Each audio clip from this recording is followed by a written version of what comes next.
மக்களவைத் தேர்தலில் தமிழ்நாட்டில் மொத்த சராசரி வாக்குப்பதிவு 69.46% என அதிகாரப்பூர்வமாக அறிவித்துள்ளது.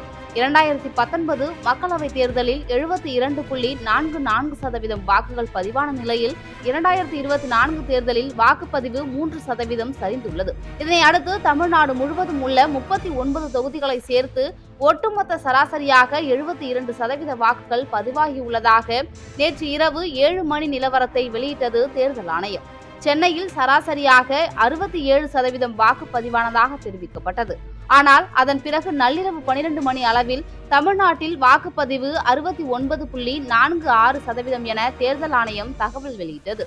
இந்நிலையில் சென்னை லயோலா கல்லூரியில் இயந்திரங்களை பாதுகாப்பு அறைகளில் வைக்கும் பணியை சென்னை மாவட்ட தேர்தல் அதிகாரி ராதாகிருஷ்ணன் இன்று ஆய்வு மேற்கொண்டார்.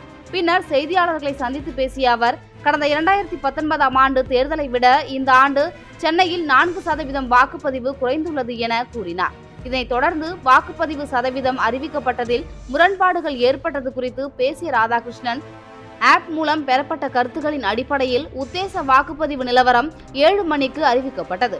அதன் பிறகு ஒவ்வொரு வாக்குச்சாவடியில் பதிவான எண்ணிக்கையையும் கணினியில் பதிவிட்டு மொத்தமாக கணக்கீடு செய்தபோது 69.46% வாக்குப்பதிவு என தெரிய வந்தது.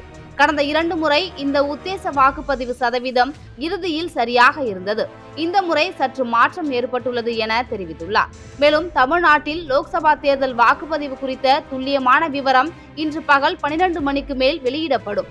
மேலும் 99.99% 69.46% என்ற வாக்குப்பதிவு சதவீதத்தில் மாற்றம் இருக்காது என தெரிவித்துள்ளார் ஜெ. ராதாகிருஷ்ணன்.